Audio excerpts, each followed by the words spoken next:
Alléluia, je vous salue dans le nom de Jésus. Nous allons baisser la tête et demander le conseil de Dieu, la nourriture pour ce matin. Alléluia. Éternel, ta parole est vivante. Ta parole est efficace. Elle est plus tranchante qu'une épée quelconque à deux tranchants. Éternel, ta parole est pénétrante jusqu'à partager âme et esprit, jointure et moelle. Ta parole juge les sentiments et les pensées de nos cœurs ce matin.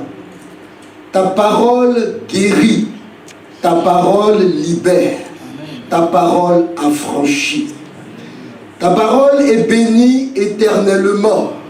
Ce n'est point le canal qui bénit, mais c'est ta parole qui bénit, Seigneur. C'est pour cela que je prie que la semence de ta parole porte du fruit dans nos cœurs. C'est pour cela que je prie pour la terre qui reçoit ta parole ce matin, au nom de Jésus-Christ. C'est pour cela que je prie pour la source qui déverse ta parole sur nous ce matin, et que le ciel s'ouvre afin que ta bénédiction et ta faveur descendent sur nos vies au nom de Jésus-Christ. Que ton nom soit célébré, glorifié et adoré au nom de Jésus. Amen. Amen. Merci au groupe musical pour ce temps d'édification, ce temps qui nous fait du bien, où il nous aide à adorer le Seigneur. Le thème a été donné, une vie de consécration pour cette année. Et nous voulons que le Seigneur nous aide à rentrer dans cette vie de consécration. Nous voulons tirer un enseignement de notre texte de Néhémie. Néhémie chapitre 1, texte que vous connaissez, que vous avez entendu et maintes fois été enseigné. Nous voulons relire ces choses. Nous voulons relire les choses que nous savons déjà, afin que le Seigneur trouve encore le moyen de nous instruire. Prenons nos Bibles, s'il vous plaît, dans Néhémie 1. Néhémie 1,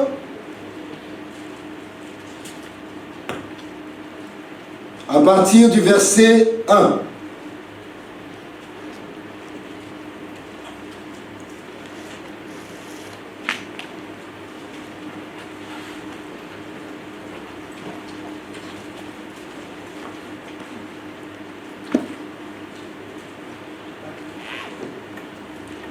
Néhémie 1, à partir du verset 1.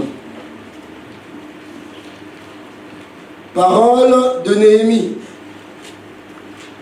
fils d'Akalia, au mois de Kislev, la 20e année, comme j'étais à Suse, dans la capitale, Anani, l'un de mes frères, et quelques hommes arrivèrent de Juda. Je les questionnai au sujet des Juifs réchappés qui étaient restés de la captivité.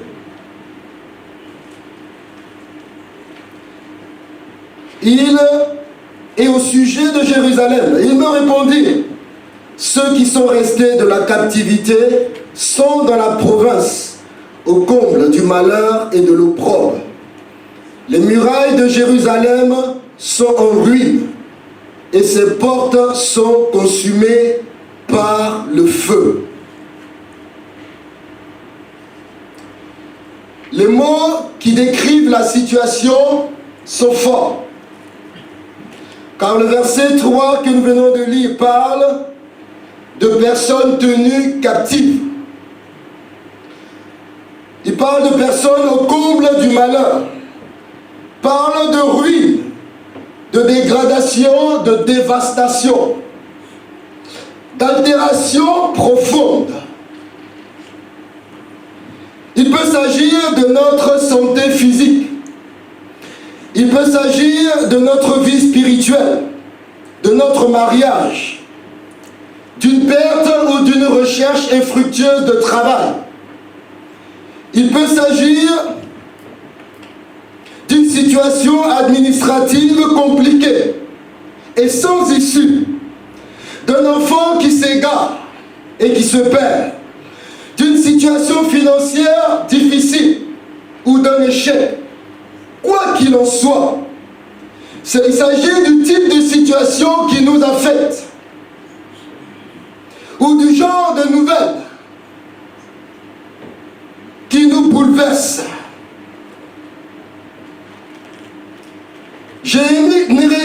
Néhémie poursuit en disant: lorsque j'entendis ces choses, je m'assis et je pleurai. Et je fus plusieurs jours dans la désolation. Ça fait parfois du bien de pleurer.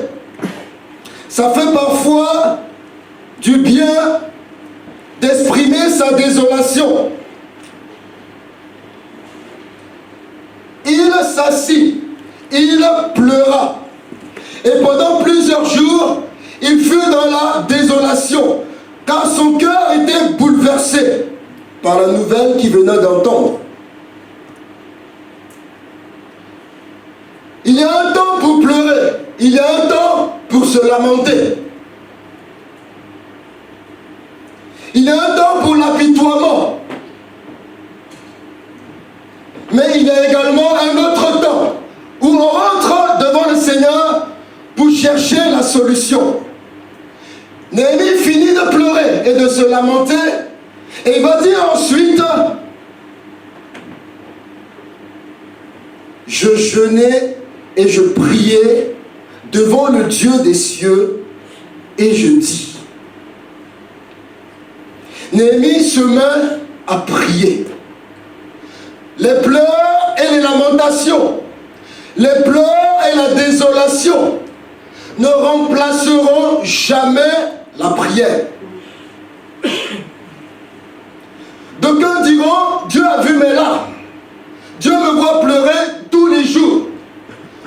Mais il faudrait que nous passions à l'étape de la prière maintenant et de l'intercession. Néhémie entre dans le jeûne et dans la prière devant le Dieu des cieux. Et il dit: ô Éternel, Dieu des cieux, Dieu grand et redoutable, toi qui gardes ton alliance et qui fais miséricorde à ceux qui t'aiment et qui observent tes commandements.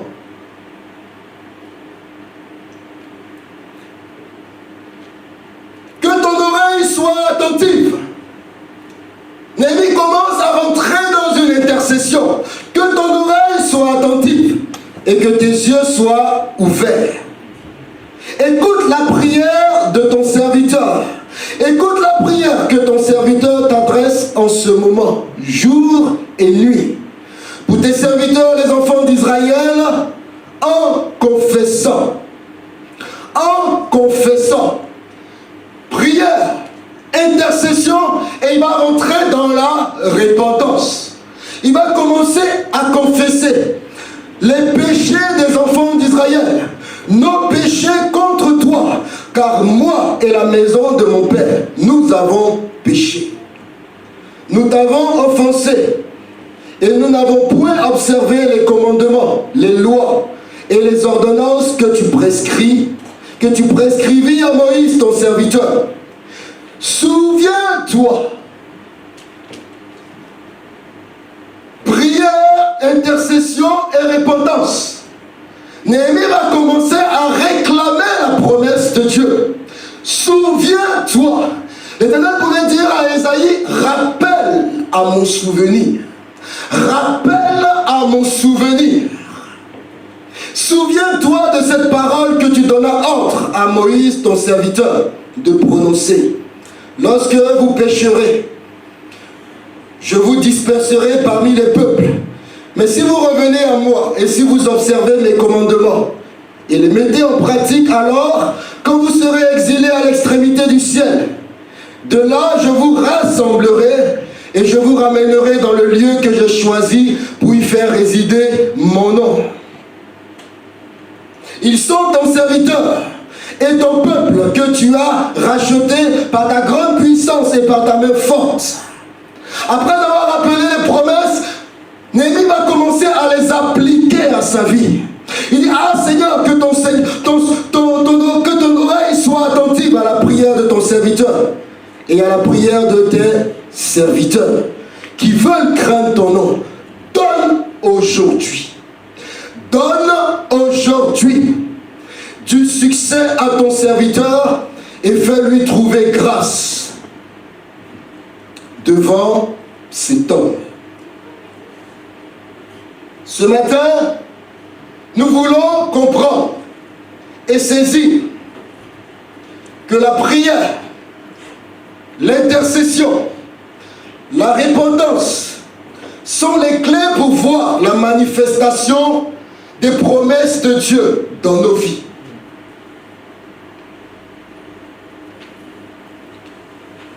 Néhémie a expérimenté la main de Dieu. Il dit, donne aujourd'hui du succès à ton serviteur. Le succès s'obtient dans la prière. Le succès s'obtient dans la prière. Après cette prière, Néhémie va expérimenter des choses. Et il dira au chapitre 2, verset 17, venez, rebâtissons la muraille de Jérusalem et ne serons plus dans le propre. Il dit, et je leur racontais comment la bonne main de mon Dieu avait été sur moi et quelles paroles le roi m'avait adressées. Prière qui déclenche la bonne main de Dieu et sa faveur sur nos vies. Au chapitre 6,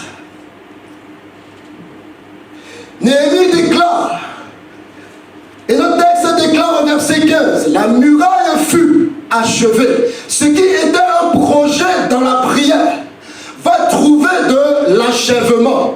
Car l'Éternel, par la puissance de la prière, a exaucé et a soutenu son serviteur.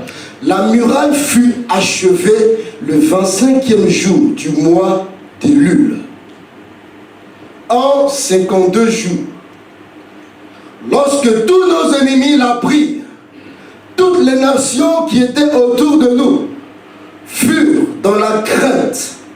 Elles éprouvaient une grande humiliation et reconnurent que l'œuvre s'était accomplie par la volonté de notre Dieu.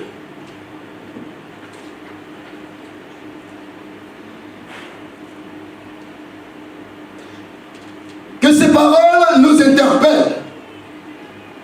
Et j'ai été particulièrement interpellé, pour ma part, dans un autre texte de Jérémie, sur l'importance d'éviter les présomptions, d'éviter les suppositions et la paresse dans ma vie de prière et dans l'application des promesses de Dieu dans ma vie. Un passage en Jérémie 27. Ce passage donne également les éléments de contexte du livre de Néhémie que nous venons de lire. Des éléments de contexte au sujet de la captivité.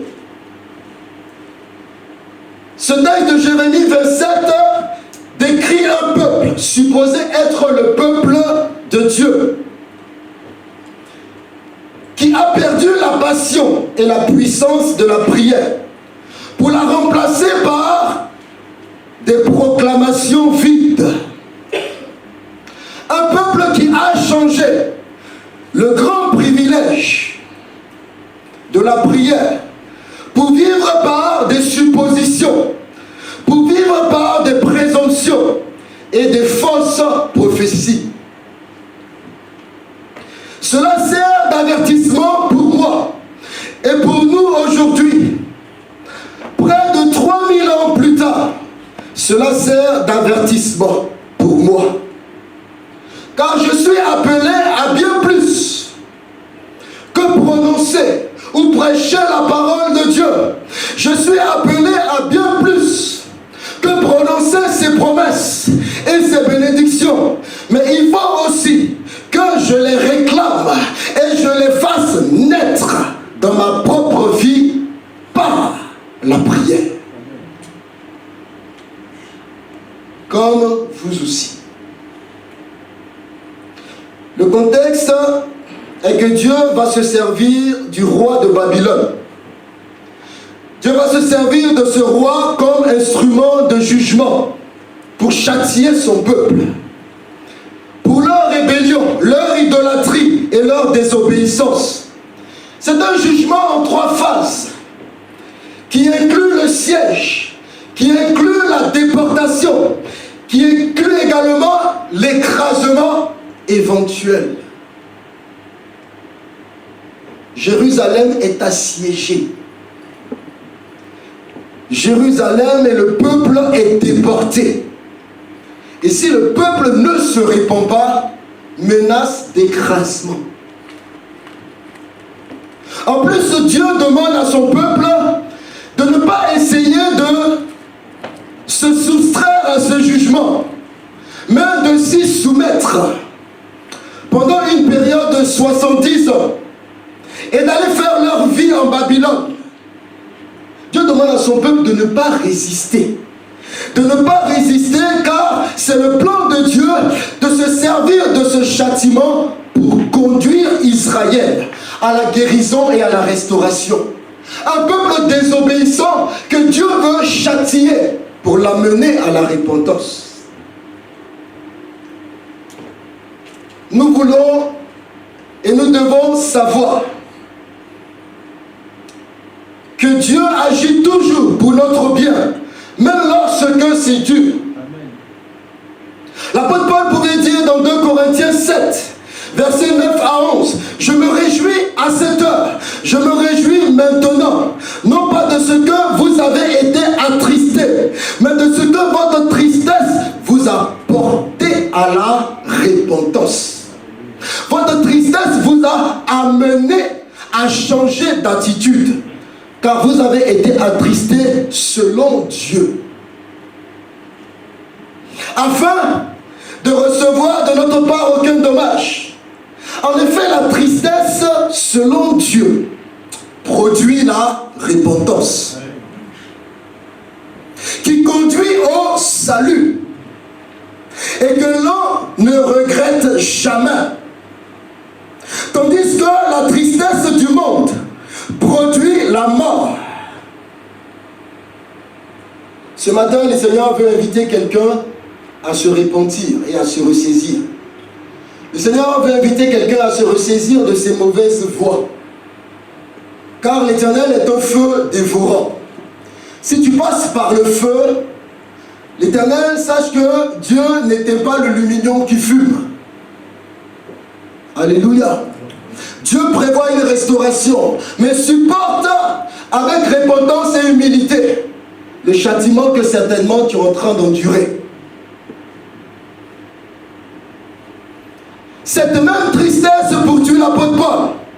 Selon Dieu, voyez quel empressement elle a produit en vous. Quelle excuse, quelle indignation, quelle crainte, quel désir ardent, quel zèle, quelle punition.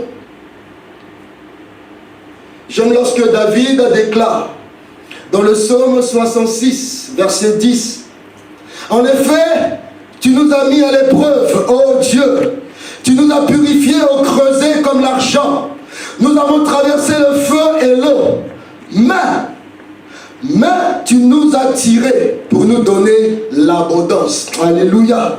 Nous devons être heureux pour les mets divins, les mets, M-A-I-S, divins dans notre vie. Dieu a toujours un plan de guérison. Nous passons par le feu et par l'eau, mais Dieu a un plan de guérison et de restauration. Tu nous as tirés pour nous donner l'abondance.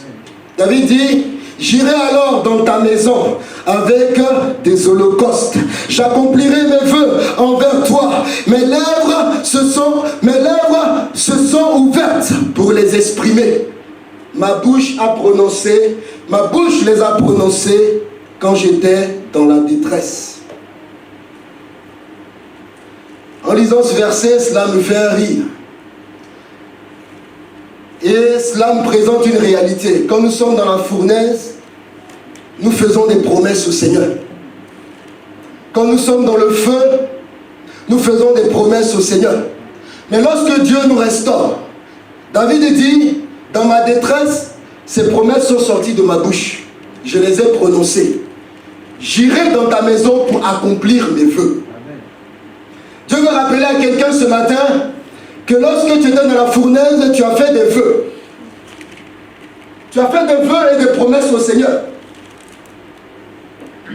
Tu as dit, Seigneur, si tu me donnes du travail, je vais te donner mon salaire, mon premier salaire. Et dans ton cœur, tu te dis, il n'a qu'à me donner et puis on va voir après. Maintenant, il t'a donné depuis plusieurs mois, maintenant années. Le salaire, là, tu n'as pas donné. Dieu restaure, mais il faut aller dans sa maison pour accomplir ses vœux. Dieu parle à quelqu'un aussi ce matin. Pendant que tu es en train de chercher travail, fais attention à ce qui sort de ta bouche. Pendant que tu es dans la fournaise, fais attention à ce qui sort de ta bouche. Si tu es sincère, accomplis tes vœux lorsque le Seigneur se manifestera à toi.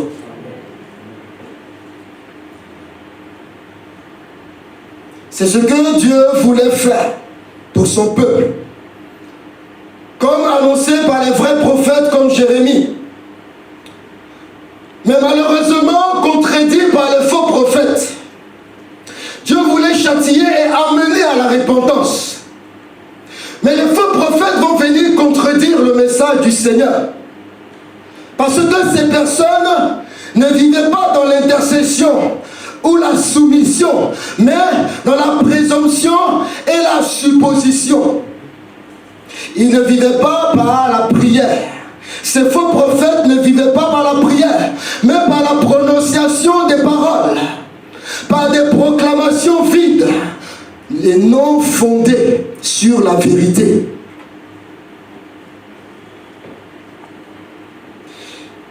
Ces personnes vivaient sur des promesses virtuelles. Est-ce que nous pouvons lire ensemble Jérémie 27, verset 9? C'est le Seigneur qui parle au travers de son prophète. Il dit, et vous, n'écoutez pas vos prophètes, vos divins, vos songeurs, vos astrologues, vos magiciens, qui vous disent, vous ne serez point asservis au roi de Babylone, car c'est le mensonge qu'ils vous prophétisent. C'est quelque chose de remarquable. C'est quelque chose de remarquable ici. Car Dieu nomme les supposés prophètes. Les supposés prophètes de Dieu sont nommés avec les devins, les astrologues et les magiciens. C'est remarquable car les supposés prophètes de Dieu sont devenus comme des personnes qui agissaient et prononçaient des paroles semblables à des incantations, des formules magiques que sur la puissance de Dieu connue et obtenue dans la prière. Moi, je compare ça aux autoproclamés prophètes et prophétesses d'aujourd'hui, qui courent nos églises, qui courent les sites internet, prononçant toutes sortes de paroles et de promesses, fondées sur rien que leurs rêves, visions et souhaits, pensant que juste en prononçant quelque chose de bien, pensant que juste parce qu'on prononce quelque chose de bien, ça va s'accomplir.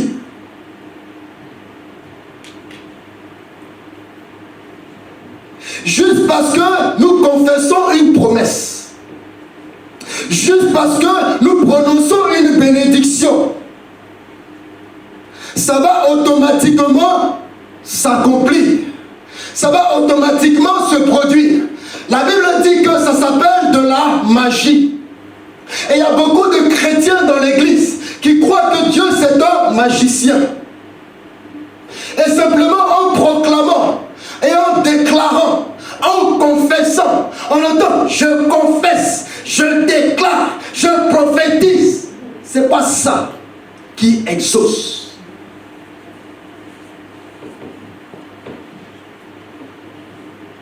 On appelle cela la magie et non pas la spiritualité chrétienne, biblique, fondée sur une relation intime avec Dieu. Et c'est une tendance aujourd'hui. Car de plus en plus, l'on prononce et se fie dans des paroles, dans la répétition de paroles, dans des proclamations qu'on pourrait assimiler à des incantations, car il n'y a aucune relation, aucune connexion avec le Seigneur. Aucune relation, aucune connexion avec le Seigneur. Que des paroles vides et stériles, parce qu'elles manquent de substance et de force. Ce qui fait la substance et la force, c'est notre connexion avec Dieu par la prière. Amen. Pas des proclamations et des déclarations. Des gens refusant de se mettre à genoux et de s'humilier devant le Seigneur. Refusant de fermer les yeux et de chercher l'intimité avec le Seigneur. Parce que gagnés par la paresse spirituelle, ils veulent avoir les yeux ouverts et marcher en disant je proclame, je déclare, je confesse. Ce n'est pas ce que la Bible nous enseigne. Le passage continue au verset 14. Et l'Éternel continue au verset 14. N'écoutez pas les paroles des prophètes qui vous disent vous ne serez point asservis au roi de Babylone, car c'est le mensonge qu'il vous prophétise. Je ne les ai point envoyés, dit l'Éternel, et ils prophétisent le mensonge en mon nom. J'ai dit aux sacrificateurs et à tout ce peuple, ainsi parle l'Éternel, n'écoutez pas les paroles de vos prophètes qui vous prophétisent, disant, voici les ustensiles de la maison de l'Éternel seront bientôt rapportés de Babylone. Car c'est le mensonge qu'il vous prophétise. Oh, l'Éternel décrit là. L'Éternel décrit là un peuple qui vivait par la présomption et par la supposition. Et l'Éternel donne là un exemple. Il présumait que jamais les ustensiles sacrés du temple de Dieu resteraient à Babylone. Car jamais rien de mal ne peut arriver au temple. Jamais rien de mal ne peut arriver à Jérusalem, ni à la ville de Dieu, ni à son peuple. Il prenait pour acquis. Il prenait pour acquis la faveur de Dieu. Il prenait pour acquis la protection de Dieu.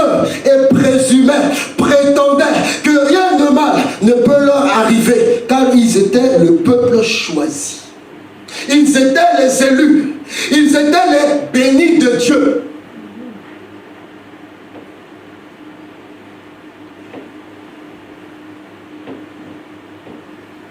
Et voici la partie du passage qui m'a frappé au verset 18 de Jérémie 27.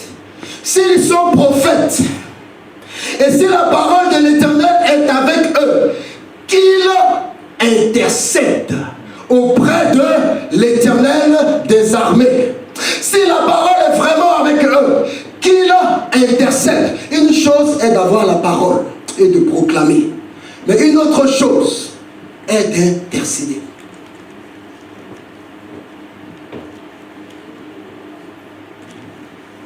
Qu'il intercède auprès de l'Éternel des armées pour les ustensiles qui restent dans la maison de l'Éternel, dans la maison du roi de Juda et dans Jérusalem. Pour que les ustensiles ne s'en aillent point à Babylone. Waouh! C'est comme si l'Éternel leur dit que tout ce qui devait arriver à Jérusalem et au temple aurait pu être évité. Aurait pu être évité si les prophètes et le peuple avaient juste prié et intercédé. Au lieu de prophétiser que rien ne peut nous arriver, les ustensiles de la maison de l'Éternel vont revenir parce que nous sommes la maison de l'Éternel, parce que la faveur de Dieu est sur notre vie. Au lieu de parler, il faut intercéder. Il dit, s'ils avaient prié, les ustensiles ne seraient pas partis et les ustensiles seraient revenus.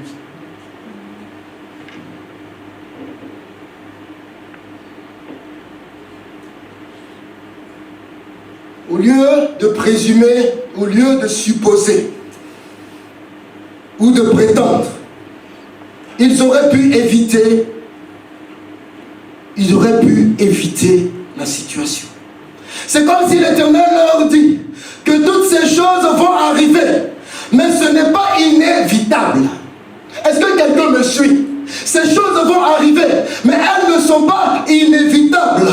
Si les prophètes et le peuple avaient juste intercédé au lieu de juste proclamer, s'ils avaient pris la situation à cœur et cherché la face de Dieu en faveur de la ville, du peuple et du temple, dans la prière, le jeûne et la repentance, ils auraient pu changer leur destinée. Ce n'est pas le fatalisme ici. Ce n'est pas le fatalisme que nous attendons, que le Seigneur attend de nous. Mais c'est la foi que cela active. J'ai été frappé par cela. Et cela m'a permis de me remettre en question. Cela m'a permis de me remettre en question. Ce n'était pas nécessaire. Ce n'était pas inévitable. S'ils étaient juste passés des proclamations vides, des prétentions, des présomptions et des suppositions, s'ils étaient juste passés de cela à la prière et à l'intercession. Dieu dit qu'ils auraient pu prier parce que seule la prière peut changer une destinée. Seule la prière peut changer une destinée. Ce qui m'a également frappé dans la parole que l'Éternel a dite au verset 18 et que nous venons de lire, s'ils sont prophètes et si la parole de l'Éternel a avec eux, qu'ils intercèdent auprès de l'Éternel des armées. Qu'ils intercèdent auprès de l'Éternel des armées. Frère, une chose est de connaître les promesses de Dieu. Une chose est de connaître la parole de Dieu par cœur.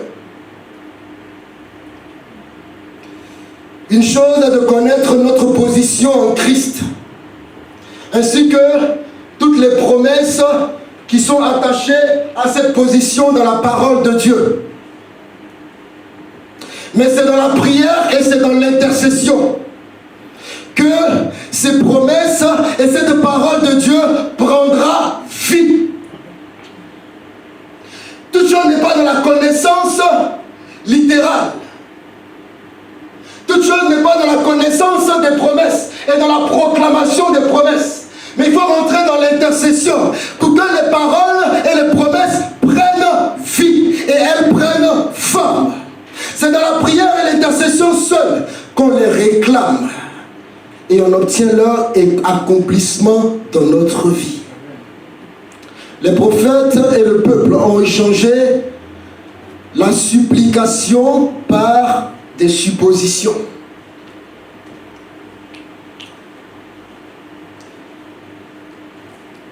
Il y a un grand nombre de prophéties dans l'Ancien Testament au sujet du Messie, au sujet de Jésus-Christ. Des prophéties qui ont annoncé la mort et la résurrection de Jésus. Des prophéties qui vont annoncer même là où le Messie va naître. Nous avons Ésaïe 53, 10, Osée 6, verset 2, qui annonce sa mort et qui annonce également sa résurrection. Environ 700 ans avant sa naissance. Et à plusieurs occasions également, durant son ministère, Jésus va annoncer sa mort et sa résurrection à ses disciples. Notamment dans Marc 9, verset 10, il est écrit, car il enseignait à ses disciples et leur disait, le Fils de l'homme sera livré entre les mains des hommes et ils le feront mourir. Et 3 jours après avoir été mis à mort, il ressuscitera. Quelqu'un aurait dit, et vous et moi on aurait dit, et moi personnellement j'aurais dit, les prophètes ont prophétisé pour moi. Même moi-même j'ai eu la révélation dans la prière que j'allais mourir et j'allais ressusciter. Pour moi tout est déjà fait. Tout est déjà fait. Pourquoi je me fatiguer à faire autre chose? Tout est déjà fait. J'attends juste l'accomplissement. Et nous détournons un des versets bibliques qui dit que si la parole elle est relâchée, attends. Et avec le temps, elle s'accomplira. Mais comment tu attends? Est-ce que tu attends en sommeillant, en dormant? Est-ce que tu attends dans la prière et dans l'intercession pour que cette parole qui a été relâchée prenne vie désormais? Jésus-Christ ne prend pas pour acquis les prophéties. Jésus-Christ ne prend pas pour acquis même ce qu'il a prononcé de sa bouche et confessé et proclamé à ses disciples. La Bible déclare que Jésus-Christ lui-même a prié et intercédé pour sa propre résurrection. Hébreux 5, verset 7. Il prie pour sa mort. Papa l'a rappelé. Où il priait pour les circonstances de sa mort, dans le jardin de Gethsémane, dont il prie pour sa mort. Et Jésus va prier également pour sa résurrection. C'est lui qui, dans les jours de sa chair, ayant présenté avec de grands cris et avec larmes de prières et de supplications à celui qui pouvait le sauver de la mort, à celui qui pouvait le sauver de la mort. On sauve comment de la mort? Par la résurrection. Et ayant été exaucé à cause de sa piété. Jésus avait les promesses. Jésus avait la parole. Jésus avait la prophétie. Mais il a intercédé. Pour pouvoir faire la volonté de son Père, pour pouvoir accomplir son plan et sa destinée. La Bible dit dans Marc 1, verset 35, vers le matin, pendant qu'il faisait encore sombre, très sombre, il se leva et sortit pour aller dans un lieu désert où il pria. Jésus, parfaitement Dieu, parfaitement homme, a compris que ça ne peut pas se faire autrement que par la prière. Il a compris qu'il ne pourra pas triompher des attaques de Satan. Il ne pourra pas triompher de la séduction de ce monde. Et pour accomplir sa destinée, il doit se retirer dans le désert pour prier. Il doit intercéder. Pour que les prophéties s'accomplissent, il doit intercéder et prier. Il a jugé nécessaire de passer du temps seul avec son Père dans la plurielle. À plus forte raison, vous et moi. Vous et moi.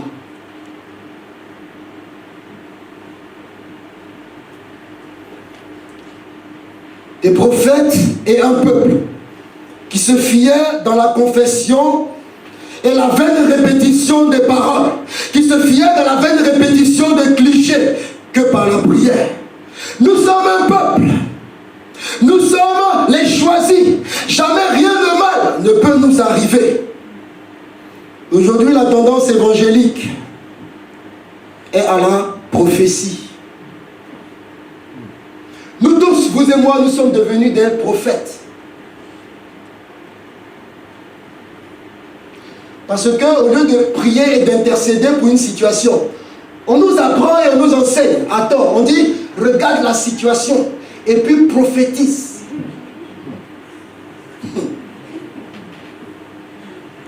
On dit, regarde la situation et puis parle. Appelle à l'existence ce qui n'existe pas. Et puis finalement, on revient des chrétiens déçus.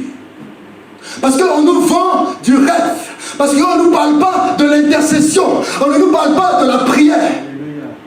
On nous dit de prononcer des paroles magiques. Et il y a un magicien qui s'appelle Dieu qui va le faire.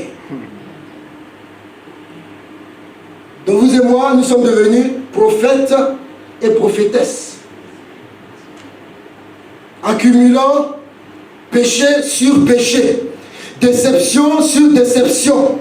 Car personne ne prend le temps de chercher la face de Dieu dans la prière, dans l'intercession et dans la repentance. Plusieurs vivent une vie spirituelle stérile. Alors que peu de personnes, une petite catégorie de personnes qui ont compris et expérimenté la puissance de Dieu, ont une foi fondée, non sur la sagesse des hommes, mais sur la puissance de Dieu. Dans et par la prière.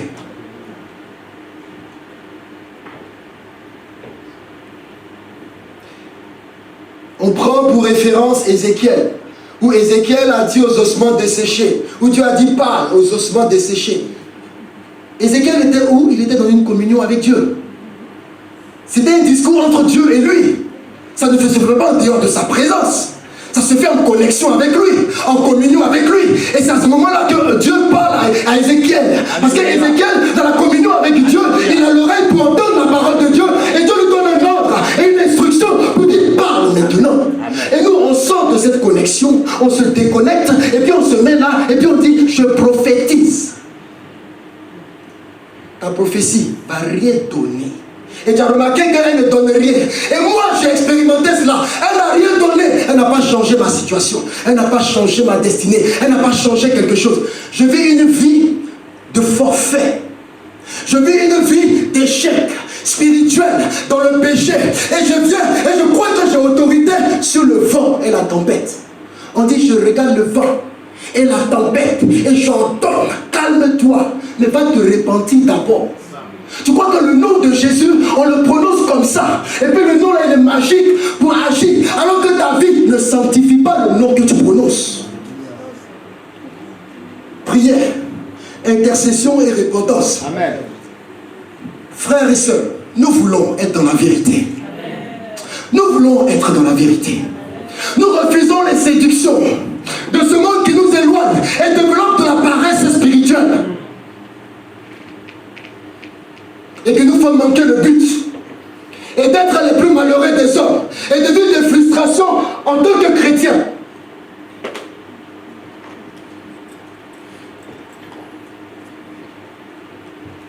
L'Éternel ne cherche pas des gens qui vont prophétiser et qui vont proclamer. Dieu a dit dans Ézéchiel 22, verset 30, celui auquel on fait référence, prophète Ézéchiel, il a dit, l'Éternel lui a dit de sa bouche, il dit, je cherche parmi eux un homme. N'a pas dit, je cherche parmi eux un homme qui prophétise et qui proclame sur les ossements desséchés. Il dit, je cherche parmi eux un homme qui élève un mur, qui se tienne devant moi. Qui se tienne devant moi en faveur du peuple, afin que je ne le détruise pas. Mais je n'en trouve point. Oh, quel cri de cœur du Seigneur. Il dit, je n'en trouve point. Je cherche des gens, je suis là, je me tiens et j'attends que ceux qui sont affligés, j'attends que ceux qui sont dévastés par les circonstances viennent à mes pieds, au trône de la grâce, pour obtenir miséricorde, afin que je les secoue dans tous les besoins. Mais je n'en trouve personne. Ils courent les rues, ils courent les églises en tant que prophète, en proclamant, en confessant, alors que je les attends. Là, dans l'intimité, où il y a la puissance, là où il y a la grandeur, il y a la force qui va descendre du ciel pour changer les situations. Amen. Dans Jérémie,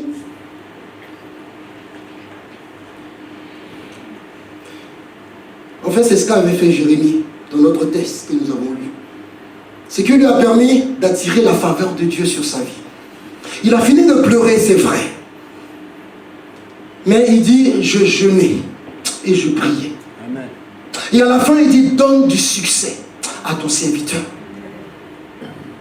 C'est à ce moment-là que, quand il se met dans la prière et dans l'intercession, dans le jeûne et dans la repentance, quand il dit donne du succès, c'est à ce moment-là que le ciel s'ouvre. Alléluia. Et que la faveur de Dieu va descendre. Et à ce moment-là, Néhémie va commencer à expérimenter la main de Dieu dans sa vie. Et la puissance de Dieu dans sa vie. Nous voulons vendre des illusions à ceux qui se convertissent en donnant l'impression que dans l'église il y a de la magie. Que nous sommes des magiciens, prononçant des incantations qu'on appelle proclamations. Jésus compare ça à des magiciens, à des astrologues. C'est comme ça qu'il joint et il cite ces prophètes d'aujourd'hui. À ces magiciens, à ces astrologues. Il y a ceux qui prononcent des incantations. Dans Jérémie, le prophète et le peuple prenaient pour acquis. Ils prenaient pour acquis les bénédictions et la faveur de Dieu, au lieu d'être à l'écoute de la parole de Dieu et les réclamer par la prière. Parce qu'ils se croyaient intouchables. Ils se croyaient intouchables. On est le peuple de Dieu. On est les choisis, les élus, les élites. Nous avons le temple, nous avons la parole, nous avons le nom, nous avons les ustensiles sacrés. Donc rien ne peut ni ne va nous arriver. Jamais Dieu ne permettra que les ustensiles de temple soient emportés et gardés par ces Babyloniens, ces païens, ces méchants, ces mécréants et ces idolâtres. C'est que Dieu n'est pas Dieu. Voilà ce qu'on dit, hein? Dieu n'est pas Dieu. C'est que nous, on n'est pas son peuple. La bénédiction et la repentance et la protection de Dieu.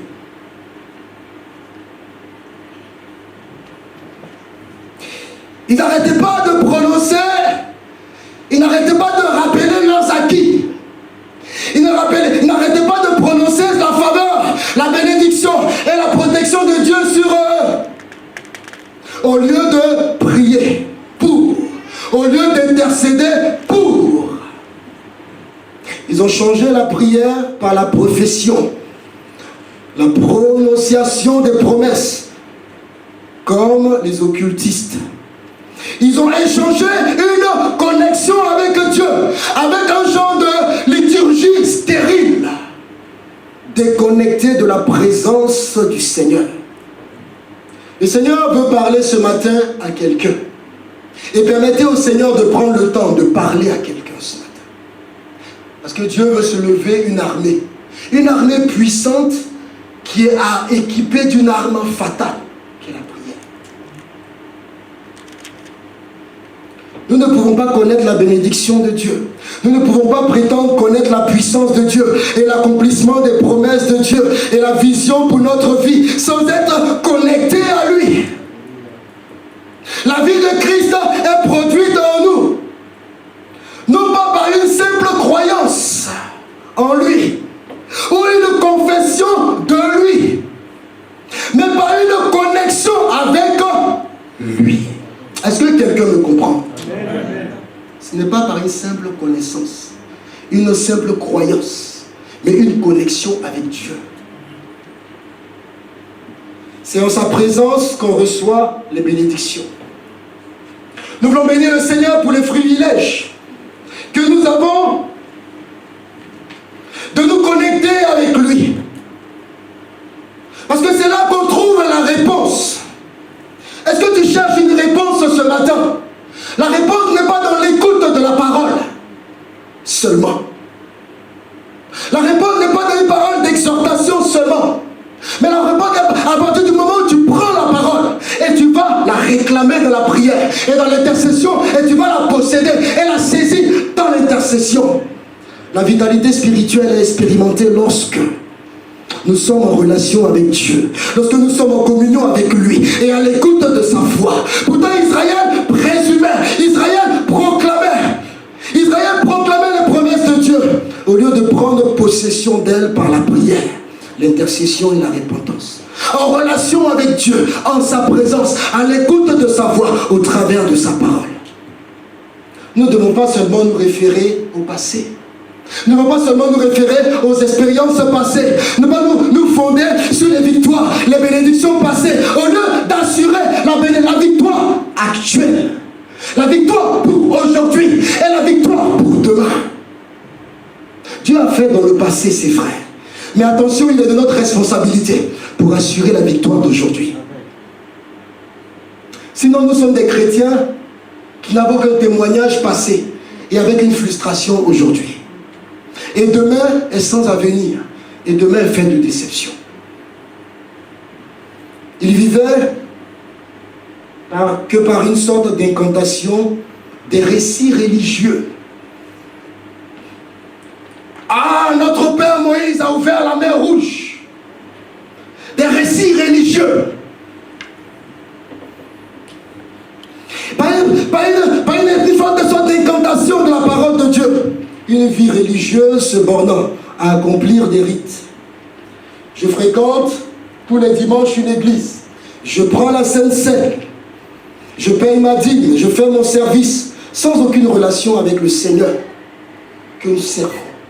Sans aucune communion avec celui que nous louons et que nous adorons ponctuellement. Sans cultiver cela dans l'intimité, dans l'intercession et l'écoute de la voix de Dieu.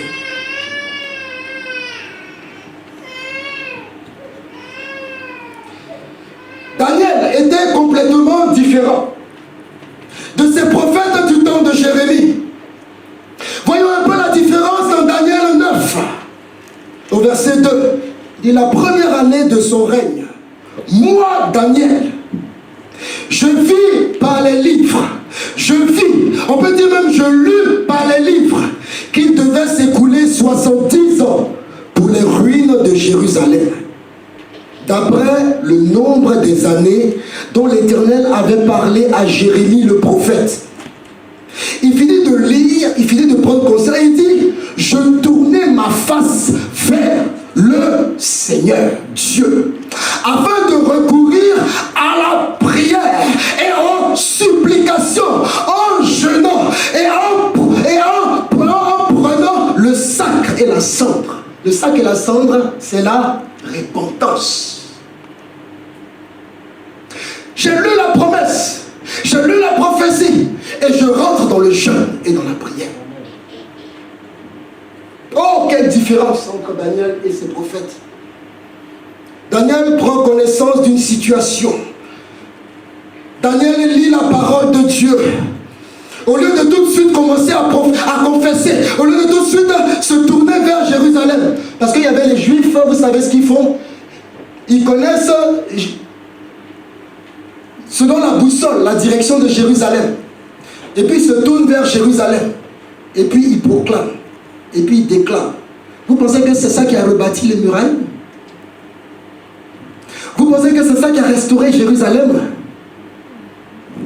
Daniel, au lieu de se retourner vers Jérusalem pour proclamer, pour déclarer, pour prophétiser, il rentre tout de suite dans la prière et dans les supplications, en jeûnant, en prenant le sac de la cendre, en se repentant.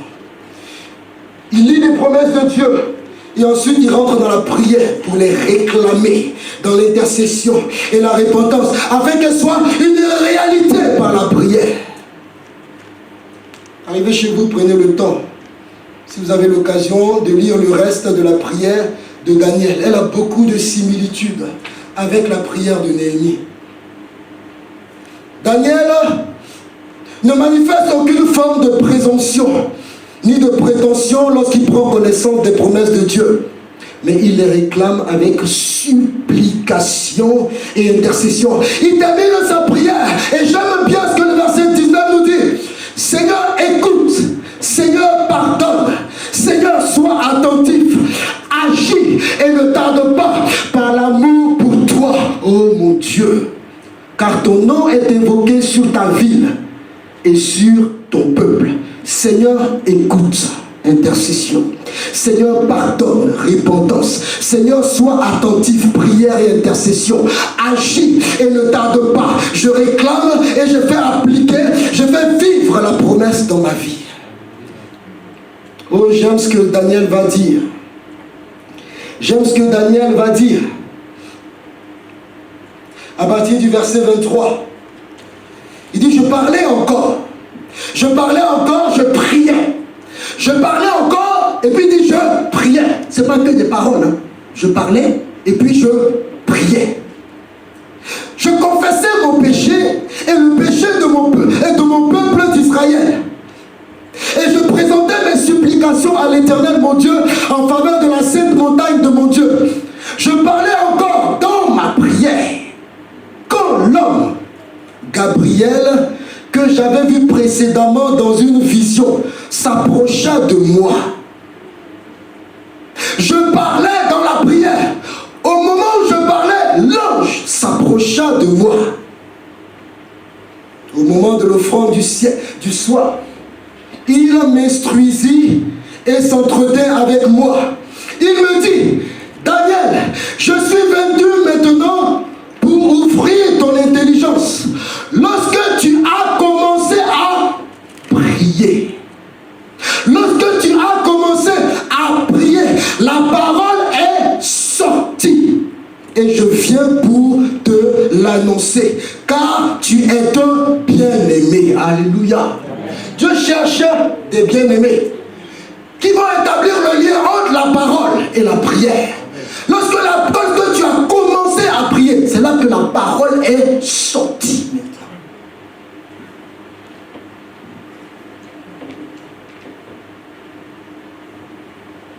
Est-ce que nous voyons le lien?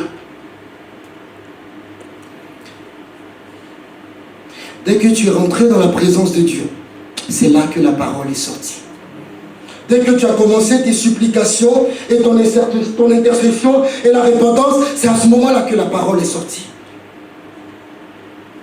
Un lien entre la manifestation de la parole et la prière. Un lien entre l'exaucement et la prière. Tu as prié, tu as fait naître la parole et les promesses de Dieu. Ça ne se fait pas en dehors de la présence de Dieu. En dehors d'un peuple qui prie.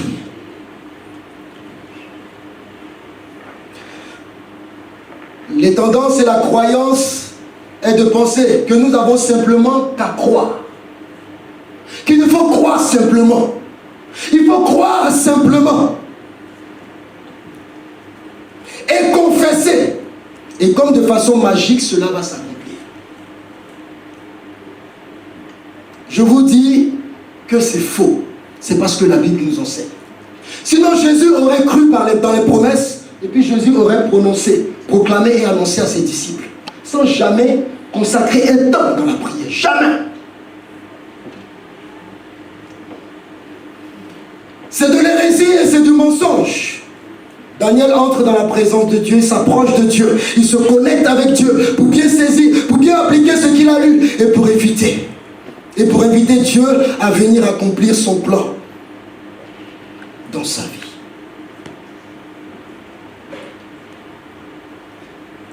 Il faut éviter l'erreur fatale. Il faut éviter l'erreur fatale et tragique de Samson. Dans Juge 16, vous connaissez l'histoire. Après s'être endormi sur les jambes d'une prostituée, Samson pose sa tête et dort tendrement sur les genoux d'une prostituée. Et au verset 20, elle dit alors, les Philistins sont sur toi, Samson. Et il se réveilla de son sommeil. Ah, on dit de son sommeil. Hein. Désolé, c'est sommeil spirituel ou c'est sommeil physique. Il se réveilla de son sommeil. Et il dit, je m'en tirerai comme les autres fois. Et je me dégagerai. Encore une déclaration, encore une présomption, encore une prétention. Il ne savait pas, il ne savait pas que l'Éternel s'était retiré de lui. Les Philistins le saisirent et lui crevèrent les yeux. Ils le firent descendre à Gaza et ils le lièrent avec des des chaînes d'airain. Et il tournait la meule dans la prison. Il tournait la meule dans la prison. Voilà quelqu'un comme Samson qui s'est séduit lui-même. Et qui s'est menti lui-même. Et il croyait que Dieu était menteur. Il ne savait pas que l'Éternel s'était retiré de lui. Et que Dieu ne collabore pas avec l'iniquité, la compromission et le péché. Samson s'était basé sur quoi? Il s'était basé sur ses acquis. Il dit, oh, je me suis déjà dégagé d'eux. Oh, j'ai déjà brisé leur chaîne. L'Éternel encore le fera. Dieu encore le fera.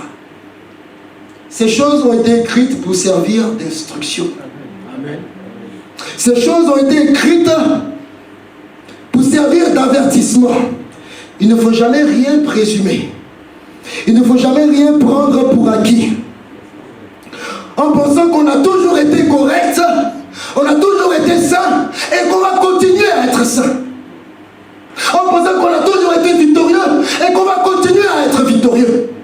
La Bible dit quand le malheur frappe, on dit, la Bible dit, quand tu es dans le bonheur, réjouis-toi. Mais quand le malheur arrive, assieds-toi et réfléchis. Et réfléchis.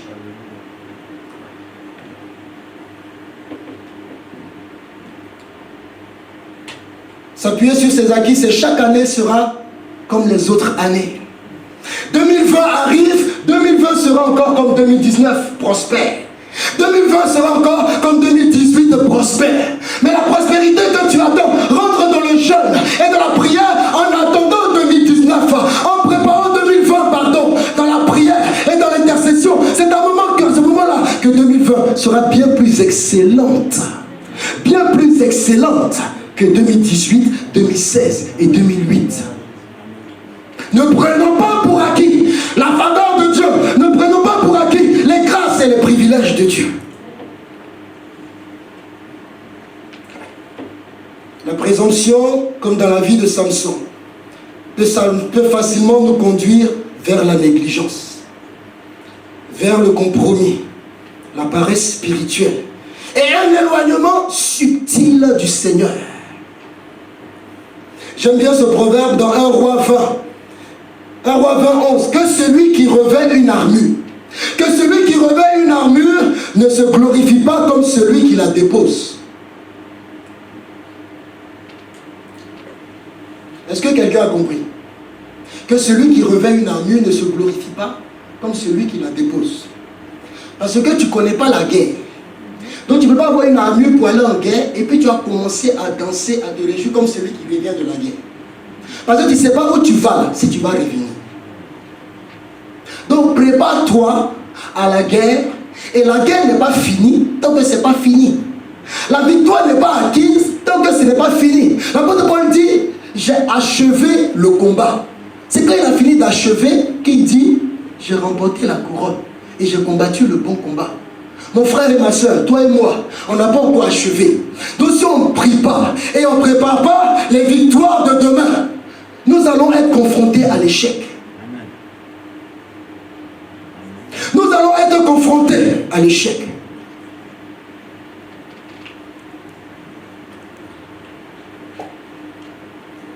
J'ai un petit mot pour le pays dans lequel nous sommes.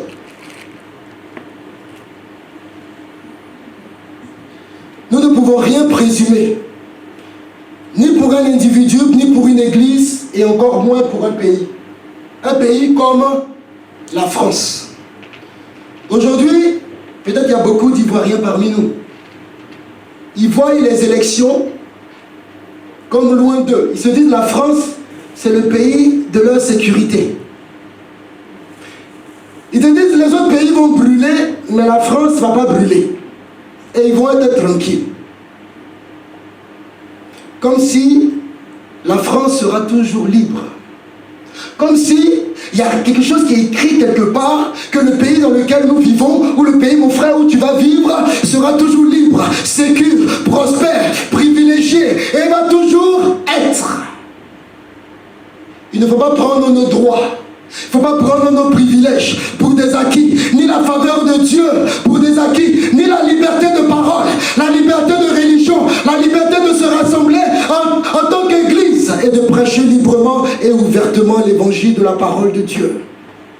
Merci au Seigneur pour la liberté.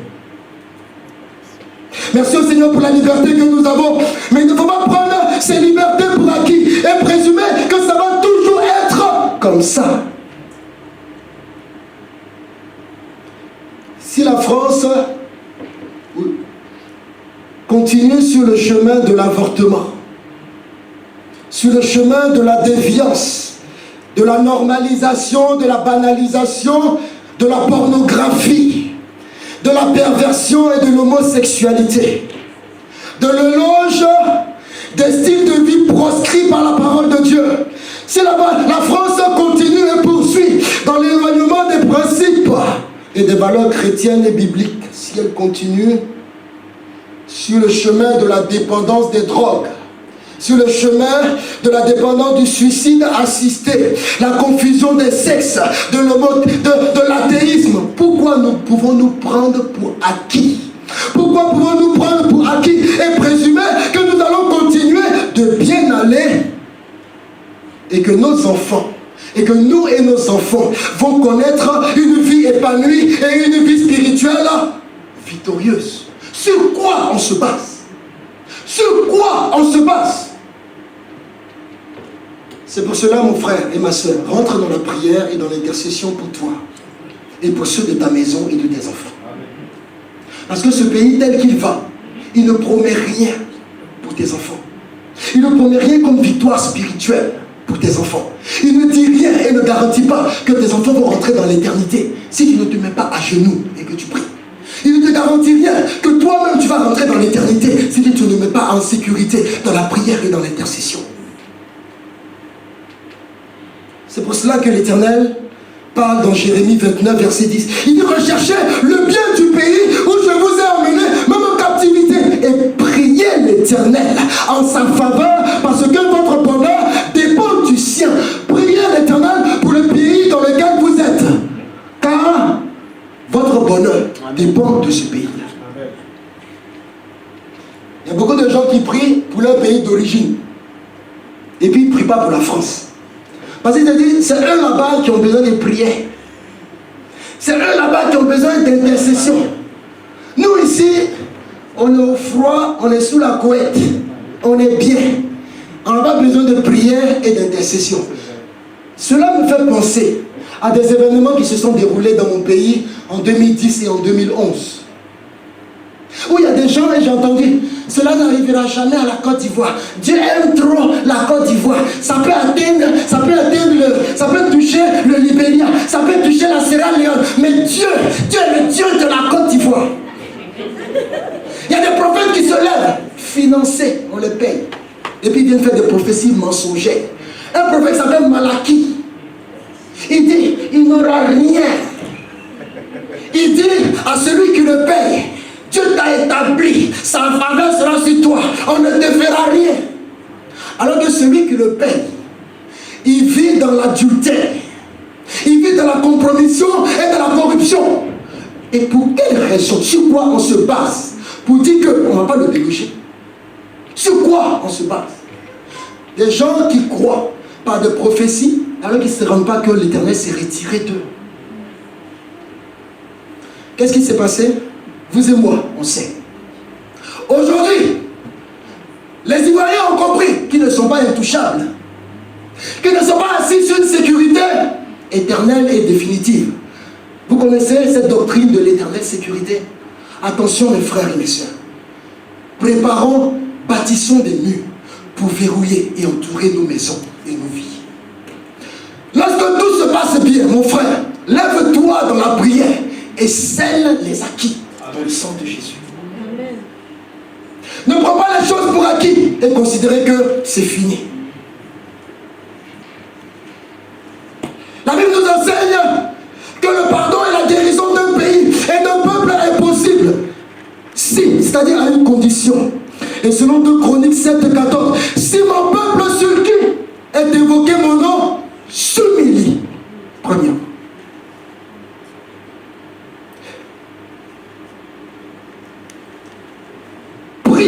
Deuxièmement, et cherche ma face s'il se détourne de ses mauvaises je l'exaucerai des cieux, je lui pardonnerai son péché et je guérirai son pays. Nous voulons sauter les étapes, expérimenter la guérison sans passer par la repentance, sans passer par la prière, sans passer par l'humilité, sans passer par le détournement de nos mauvaises foi et de nos péchés, et expérimenter la guérison d'un pays. Sur quoi nous nous basons?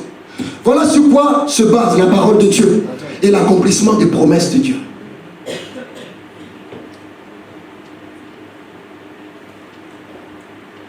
Permettez-moi de terminer. Il y a un pasteur qui a dit, quand un Africain dit « je termine », ah, on dirait qu'il a l'introduction. Franchement, ça me prend le cœur. Et ça me bouffe mes tripes. Et j'ai compris que je dois me remettre en question. Si je ne me lève pas pour prier, si je reste dans le sommeil et sur mes acquis, il n'y a rien qui va se passer. Il n'y a rien qui va se passer. Parce que le monde dans lequel je vis et je marche comme ça, seulement il est sous contrôle de la puissance du malin. Et moi je crois que je suis à l'abri que rien ne peut me toucher et rien ne peut m'atteindre.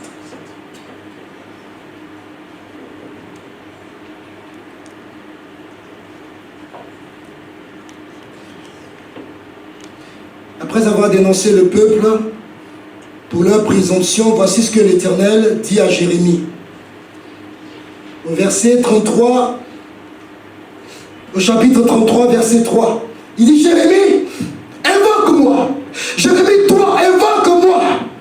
Et je te répondrai.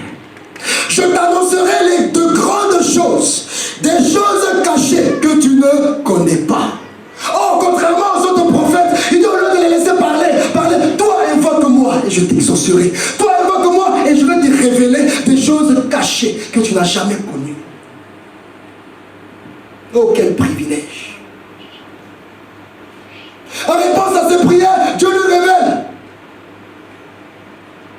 l'arrivée d'une restauration. Dieu lui révèle un retour au pays, un retour, une reconstruction. Un peuple avec un nouveau cœur, un nouveau esprit, comme le Seigneur veut faire avec nous. Changer notre cœur et notre esprit. C'est l'invitation que le Seigneur nous lance ce matin. Il dit, invoque-moi au jour de la détresse. Invoque-moi au jour de la détresse. Je te délivrerai et tu me glorifieras. Invoque-moi. En connexion avec moi, invoque-moi. La prière est un privilège. Jésus a payé le prix fort pour la prière. Jésus a payé le prix fort pour l'accès à ce privilège. Dans Hébreux 10, nous voyons que Jésus a payé un prix fort pour l'accès à la prière, pour l'accès à la présence de Dieu. Ainsi, frères et sœurs, nous avons par le sang de Jésus l'assurance de libre accès au sanctuaire. Cette route nouvelle et vivante qu'il a inaugurée pour nous au travers du voile, c'est-à-dire de son propre corps. Ce matin, le Seigneur nous invite à renouer. Le Seigneur nous invite à renouer avec sa présence. Le Seigneur nous invite à nous reconnecter afin d'expérimenter la puissance de ce privilège qu'est la prière, l'intercession et la repentance, mais non pas dans la culpabilité. Pardonnez-moi, loin de moi l'idée de culpabiliser quelqu'un ce matin, parce que je vous assure que je me parle à moi-même. Mais simplement parce que nous sommes frappés par l'énorme privilège d'avoir accès à Dieu par la prière. Le privilège de changer une destinée, le privilège de changer une vie, le privilège de changer une famille, une église, un pays, un peuple dans la prière. Savez-vous c'est quoi la pire raison? La pire raison pour prier, la raison pour laquelle il ne faut jamais prier, vous savez, c'est la culpabilité. Il ne faut jamais se mettre à prier par culpabilité. Ne priez jamais parce que vous vous sentez coupable, condamné, forcé ou obligé. Jamais. En se disant, il faut que je prie, sinon Dieu sera contrarié. Il faut que je prie, sinon Dieu va me condamner. Comprenons que Dieu n'a pas besoin de nos prières, mais nous avons besoin de Dieu. Mais l'Éternel trouve son plaisir à voir. L'Éternel trouve son plaisir à voir dans sa présence des personnes qui trouvent du plaisir en sa présence. Est-ce qu'on se comprend? Amen. L'Éternel prend du plaisir à voir des personnes qui trouvent du plaisir en sa présence. Dieu veut que nous rentrons dans sa présence pour commencer à saisir et à faire naître ses promesses. Ce n'est pas du tout par condamnation, ni par la peur. La prière n'est pas de la torture. Quelque chose qu'il faut faire lorsqu'on est torturé. Ce matin, pardonnez-moi, je ne veux pas vous torturer. Et je ne souhaite pas vous torturer, ni vous obliger. Parce qu'il y a un parent qui a dit un jour à son enfant, mange tes légumes, fais tes prières et range ta chambre. Ça, c'est une punition. Hein? Mange tes légumes, range ta chambre et puis fais tes prières. Ce n'est pas ce message-là que nous voulons porter à l'église. La prière, c'est le privilège de goûter à un délice pour avoir accès à la puissance, l'aide et les conseils de Dieu. Un homme de Dieu a dit un jour, la prière, ce n'est pas du brocoli, faisant allusion aux légumes. Mais il dit, la prière est un gâteau au chocolat 3 étages, fondant et coulant, avec crème glacée. C'est lui le dessert. S'il y a quelqu'un comme moi ici qui aime les desserts, la prière, ce n'est pas l'amertume des légumes. Nos enfants n'ont rien entendu. Hein. Parce qu'on veut les encourager à manger les légumes. Mais la prière, c'est le dessert succulent. Je ne suis pas là ce matin pour vous pousser à la prière, mais pour vous encourager à répondre à l'invitation du Seigneur, afin de faire partie d'une génération et d'une puissante armée, équipée d'une arme fatale. Ce n'est pas une connaissance au sujet de la prière qui est puissante. Ce n'est pas une littérature sur la prière qui est puissante. Ce n'est pas une résolution au sujet de la prière qui est puissante. Mais c'est l'acte même de prier qui est puissant.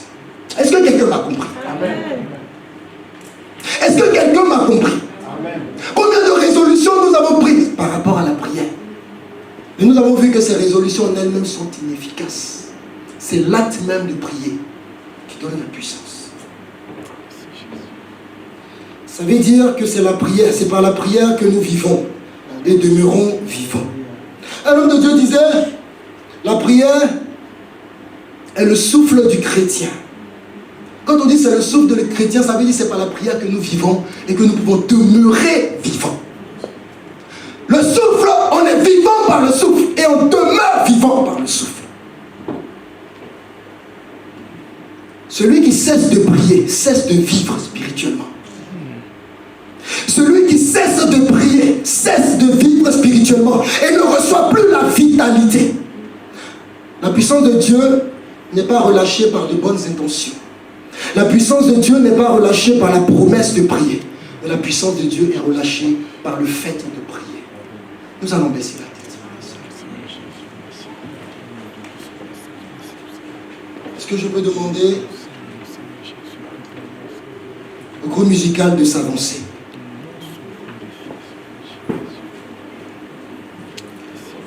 Nous allons chanter que ta gloire descende. Je demande à ma petite sœur Vanessa de nous chanter encore ce cœur, que ta gloire descende. Nous nous sommes longtemps assis, nous allons nous tenir debout, histoire de nous mouvoir un peu. Nous voulons nous tenir debout. Pardonnez-moi pour le temps que j'ai voulu prendre. Dieu veut que nous rentrons dans une autre dimension. Dieu veut qu'une gloire descende dans nos vies.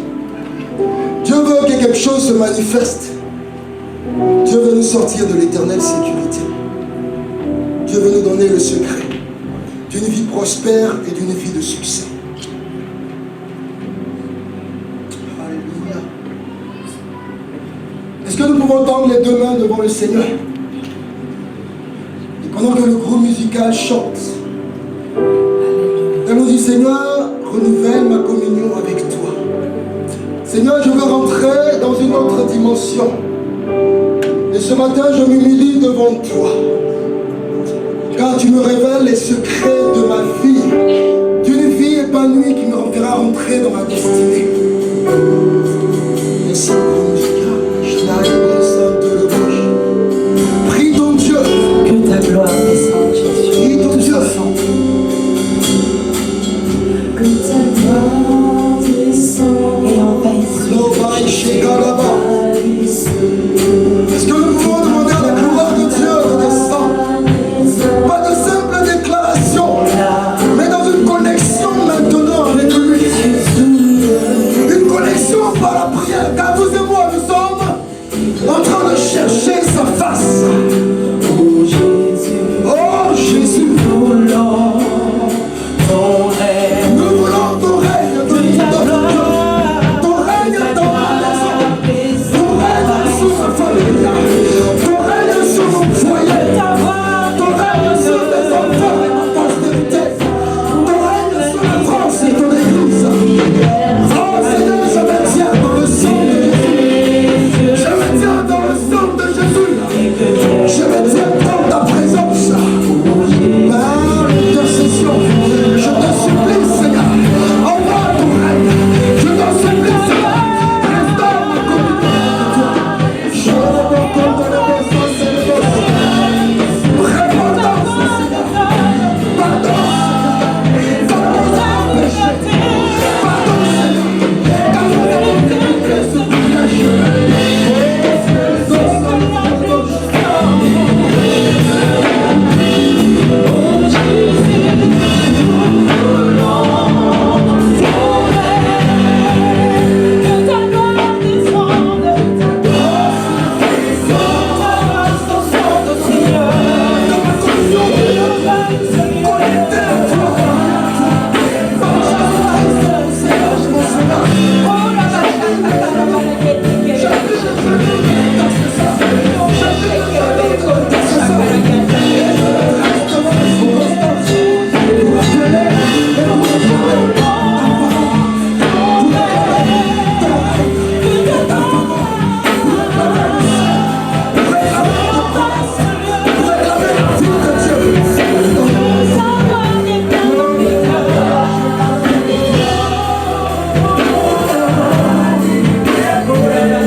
Depuis ce matin, l'Éternel parle de quelqu'un qui pleure et qui se lamente.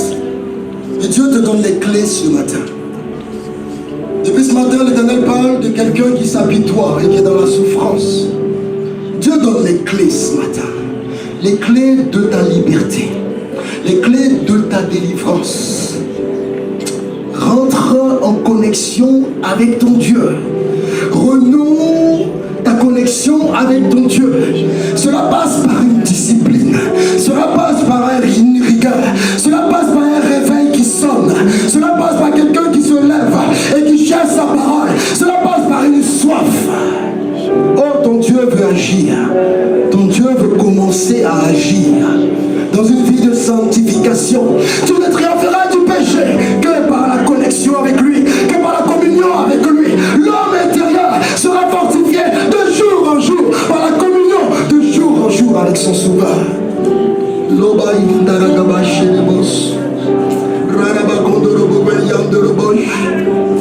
La sentinelle a perdu son poste.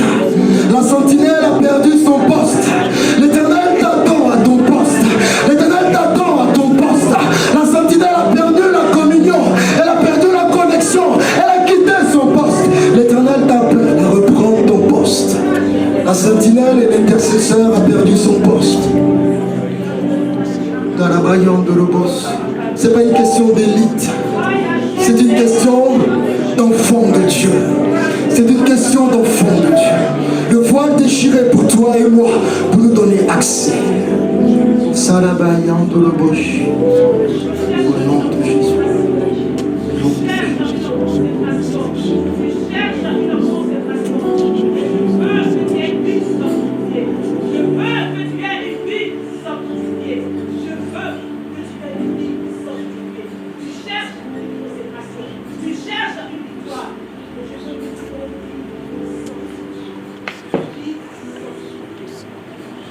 Que celui qui a les paroles pour entendre, écoute et entend ce que l'Esprit dit. Nous voulons aller prendre plus. Nous voulons plus de Dieu. Nous voulons plus de Dieu. Nous voulons sortir de la stérilité et rentrer dans la fécondité. Nous voulons crier.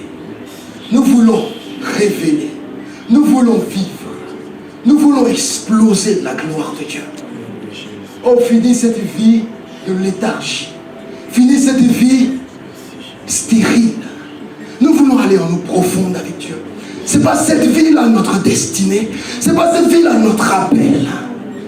Oh, nous voulons une autre dimension, une autre étape avec lui. Que le Seigneur nous aide dans nos faiblesses et qu'il nous donne maintenant de rentrer dans la prière. Au nom de Jésus, que Dieu nous bénisse. Amen. Veuillez vous asseoir.